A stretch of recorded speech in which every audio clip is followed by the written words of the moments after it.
স্বামী স্ত্রীর ভেতরে দ্বন্দ্ব হয়েছে, বিভিন্নভাবে গালি দেয়, বিভিন্নভাবে অন্যায় মানে খারাপ কথা বলে। শুধু গালি তো দেয় দেয়, এমন পর্যায়ে কথা বলে যে আমি তোকে তালাক দিলাম, তোকে তো তালাক দিলাম, তোর 14 গোষ্ঠী, তোর বাপ মা গোষ্ঠী সহ তালাক দিলাম। 90% পুরুষ মানুষ এই ভুলটা করেন, এই তালাকের কথাটা উচ্চারণ করবেন না। এটা আমার কাছে একটা প্রশ্ন এসেছে আজকে, যে আপনার স্বামী বিদেশ থাকতে পারে বা আপনার স্বামী চাকরি করতে পারে, স্বামী স্ত্রীর ভিতরে দ্বন্দ্ব হয়েছে, আপনি মোবাইল ফোনটা বন্ধ করুন। মানে আপনার স্বামী বড় কথা বলছে বা আপনার স্ত্রী বড় কথা বলতেছে, আপনি মোবাইলটার সাথে সাথে বন্ধ করে ফেলুন। স্বামীর সাথে স্ত্রীর সাথে কথা বলা প্রয়োজন নাই। 3-4 দিন পরে আপনি মোবাইল খুলুন, দেখেন কেন ওই স্বামী বা স্ত্রী কি কথা বলবে নিজেও জানে না।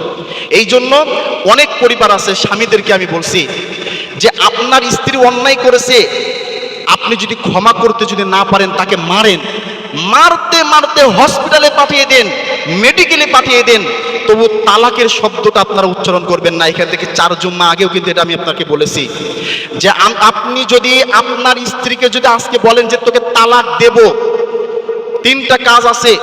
হাসির ছলেও বললেও যা হবে, রাগের মাথায় বললেও তাই হবে। আপনি যদি কবুল যদি হাসির ছলেও বলেন, রাগের মাথায় বলেন, তারপরেও এটা কবুল হয়ে যাবে। আপনি যদি তালাকের কথাটা যদি উচ্চারণ করেন, অনেকে বলে হুজুর আমি তো তালাকের কথা উচ্চারণ করেছি, রাগ হয়েছিল, রাগের মাথায় তাই। তা মানুষ কি তার স্ত্রীকে কি ভালোবেসে বলে এই আমার কলিজার ঠোকা স্ত্রী তোমাকে তালাক দিলাম বা তোমাকে তালাক দেব, ভালোবেসে বলে নাকি রাগের মাথায় বলে?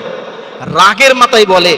আপনি যদি আপনার স্ত্রীকে রাগের মাথায় যদি বলে দেন, তাহলে ওই স্ত্রী আপনার জন্য বৈধ থাকবে না।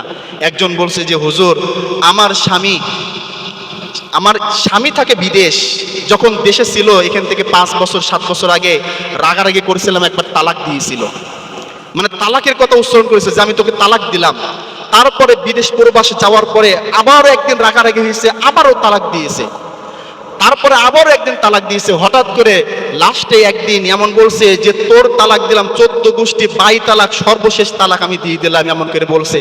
এখন আমারটা কি পর্যায়ে আসবে? তখন বললাম যে আপনাকে কয়বার তালাক দিয়েছে? তা বলবে এরকম অসংখ্য 5-6 বার তালাক অলরেডি দেওয়া হয়ে গিয়েছে।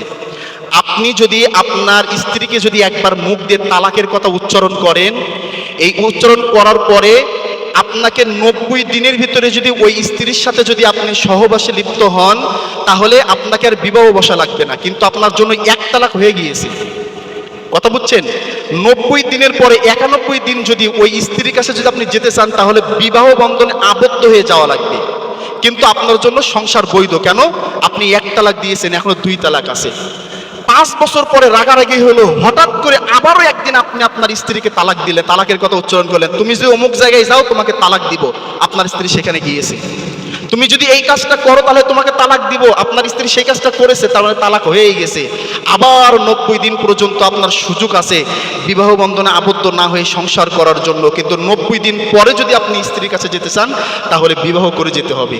2 তালাক হয়ে গিয়েছে, সংসার আপনার জন্য জায়েজ আছে। 3য় তালাকের জন্য আপনি যদি আরো 10 বছর পরেও বা মরণের আগেও যদি আপনি আরো একবার যদি তালাক দেন, তাহলে ওই স্ত্রী আপনার জন্য আর বৈধ থাকবে না, বিয়ের কোনো প্রশ্নই আসে না। এখন আপনি বলতে পারেন যে 3 তালাক দেওয়ার পরে আমাদের স্বামী স্ত্রীর সম্পর্ক খুব ভালো হয়েছে, মানে আমার স্বামী আগে যত ভালোবাসতো তার চাইতে আরো বেশি ভালোবাসতেছে। আমার স্বামী আগে আমাকে যত খরচ দিত 20,000, এখন আরো 50,000 টাকা দিচ্ছে, 1 লাখ টাকা দিচ্ছে। 1 লাখ কেন, কোটি কোটি কোটি টাকাও যদি দেয়, আপনার ভালোবাসা যদি আরো বৃদ্ধি করে দেয়, তারপরও আপনার সংসার কিয়ামত পর্যন্ত হারাম। এই সংসার আপনি কোচ্চিন কালেও করতে পারবেন না। হারাম তো হারাম, এর কোনো হালাল কোনো কিছু নাই। এখন তখন মানুষ আফসোস করে। কিয়ামতের দিবসে এক শ্রেণীর মানুষ যারা মৃত্যুবরণ করার পরে কিয়ামতের দিবসে উঠবে, যাদেরকে আল্লাহ রাব্বুল আলামিন জাহান্নামের ভিতরে পাঠাবেন, যাও তোমরা জাহান্নামে চলে যাও। তখন তারা বলবে মহান রব, আমরা তো সালাত আদায় করেছি, ভালো কাজ করেছি, তাহলে জাহান্নামে যাব কেন? 90% পরিবারের স্বামী স্ত্রী কিয়ামতের দিবসে স্বামী স্ত্রী মিল মোহাব্বত থাকার পরেও জেনার গুনাহ নিয়ে তারা কিয়ামতের দিবসে উঠবে। কেন? ওই যে আপনি রাগের মাথায় তালাক দিয়েছেন, আপনি চিন্তা করছেন এটা কিছুই না, এটা সাধারণ একটা বিষয়। আপনি যে এমন কথা আপনি স্ত্রীকে বললেন, এই যে বলার কারণে যে আপনার সংসার হারাম হয়ে গিয়েছে আপনি কিছুই মনে করলেন না, যত দিন সংসার করলেন জিনার পাপ হলো, আপনার স্ত্রীকে আপনি তালাক দেওয়ার পরে সন্তান জন্ম দিলেন সেটাও জারজ হলো, আপনি কিয়ামতের দিবসে কিভাবে উঠবেন? কাজেই যত পুরুষ মানুষ এখানে আছেন আপনাদের কাছে আমি অনুরোধ করব, আপনার স্ত্রীর প্রতি আপনার রাগ হয়েছে, আপনার স্ত্রীকে আপনি নির্যাতন করুন, মারেন, সমস্যা নেই, মারতে মারতে হসপিটালে ফেলে পাঠিয়ে দেন। যদি ভালো না লাগে ওই স্ত্রীকে তালাক দিয়ে আপনি একেবারে সেপারেট হন, মানে একেবারে তালাক দিয়ে দেন, সংসার করার প্রয়োজন নাই। কিন্তু সংসার যদি করতে ইচ্ছা হয় তাহলে কখনোর জন্য তালাকের কথা উচ্চারণ করবেন না। যদি 3 তালাক দিয়ে দেন ওই স্ত্রীকে আপনি কচ্ছিন কালো আর ফেরত নিতে পারবেন না। এটা আমার কথা না, এটা আল্লাহর রাসূল বলেছেন, স্বয়ং রব বলেছেন। আমার কথায় হয়তো আপনি কষ্ট পাইতে পারেন, কিন্তু আল্লাহ রাব্বুল আলামিনের নির্দেশনাকে আপনি অমান্য করতে পারেন না।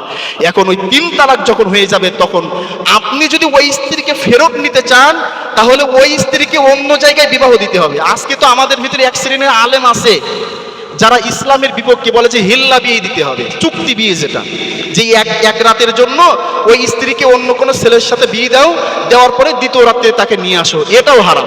হিল্লা বিয়ে বলতে পৃথিবীর ভিতরে কোনো বিয়ে নাই, চুক্তি বিয়ে। এই হিল্লা বিয়ে পৃথিবীর ভিতরে যারা আবিষ্কার করেছে তারাও কিয়ামতের দিবসে জাহান্নামে যাবে। ওই 3 তালাক হওয়ার পরে যদি ওই স্ত্রীকে আবার ফেরত নিতে চান তাহলে হিল্লা বিয়ে, এক রাতের জন্য বিবাহ বাদ দিয়ে ওই স্ত্রীকে অন্য জায়গায় বিবাহ দিতে হবে। ওই স্ত্রীকে বিবাহ দেওয়ার পরে সংসার চলতেই থাকবে, চলতেই থাকবে, নিয়াত থাকবে যেহেতু দ্বিতীয় স্বামীর কাছে এসেছি এইটাই আমার জন্য যথেষ্ট। কোনো দিন যদি প্রথম স্বামীর মতন যদি গন্ডগোল হয়ে যায়, যদি সেখান থেকে যদি তালাক হয় তাহলে প্রথম স্বামীর কাছে আসতে পারবে, তার আগে আর আসতে পারবে না। এই কারণের জন্য যে আলেমগুলা বলে যে আপনার সংসারকে টিকিয়ে রাখার জন্য হিল্লা বিয়ে করে, কোথায় নাকি দেখলাম যে পাবনার কোন জায়গায় এক হুজুর নাকি হিল্লা বিয়ের ফতোয়া দিয়ে এক স্ত্রীকে, অন্যের স্ত্রীকে 1 রাতের জন্য বিবাহ করছে, 1 রাতের জন্য। কারণ হুজুরের কাছে তো বিভিন্ন ধরনের ফতোয়া পাওয়া যায়, ডাক্তারের কাছে গেলে সব ডাক্তারই সব রোগের ওষুধ জানে, হুজুরের কাছেও ফতোয়া আছে। হিল্লা বিয়ে সম্পূর্ণ হারাম। প্রথম সংসার যেমন করে ভাঙছে, দ্বিতীয় বিয়ের পর ওই সংসার চলতে থাকবে। দ্বিতীয় সংসারের স্বামীর সাথে যদি দ্বন্দ্ব হয়ে যদি সংসার নষ্ট হয়ে যায় তাহলে প্রথম স্বামীর কাছে যদি আসতে চাই সে আসতে পাবে। কাজেই বাতুলি মানুষের প্রতি আকুল আবেদন জানাচ্ছি যে আপনারা কখনোর জন্য আপনাদের স্ত্রীদেরকে তালাকের কথাটা উচ্চারণ করবেন না। আপনার স্ত্রী যদি আপনাকে প্রতিদিন যদি তালাক দেয় এটা কোনো স্বাভাবিক না। ও যদি প্রতিদিন 100 বার করে যদি তালাকের কথা উচ্চারণ করে যে তোর তালাক দিলাম, তাহলে তারপর তালাক হবে না। কিন্তু আপনি যদি মুখ দিয়ে একবার তালাকের কথা উচ্চারণ করেন, তালাক দিলাম এ কথাটা বাদ, যদি বলেন যে তালাক দেব, কিন্তু এই তালাক কথাটা যদি উচ্চারণ করেন সাথে সাথে তালাক হয়ে যাবে, এতটুকু নিশ্চিত আপনি থাকুন। আবার অনেক মা বোন আছে তারাও স্বামীর সাথে যখন স্বামীর ব্রেনটা নষ্ট করে, আসলে অনেক নারী আছে, সব শ্রেণীর না, কিছু কিছু মা বোন আছে যে স্বামীর সাথে রাগারাগি হয়েছে ডাইরেক্ট বলে তুই আমার কাবিনের টাকা দিয়ে দে, আমি চলে যাব, তোর সংসার জীবনে আর করবো না, আমার কাবিনের টাকা দিয়ে দে, তোর চাইতে ভালো স্বামী আমি পাবো, এই সংসারে এসে আমি জীবনে সুখ পাইলাম না, এমন করে অনেকে করে। তার মানে বোঝাতে চায় যে তার পিতামাতা ব্যবসার জন্য, ব্যবসার প্রোডাক্ট হিসাবে তাকে দিয়েছে, বিবাহ দিয়েছে, যখন বিবাহ বিচ্ছেদ হবে কাবিনের টাকা নিয়ে চলে যাবে। যাই হোক, দুইজনের মাধ্যমেই রাগারাগি হয়, কিন্তু পুরুষকে সবসময়ের জন্য রাগকে কন্ট্রোল করতে হবে। রাগ কন্ট্রোল না করতে পারলে আপনার সংসার, ধর্ম সব কিছু নষ্ট হয়ে যাবে।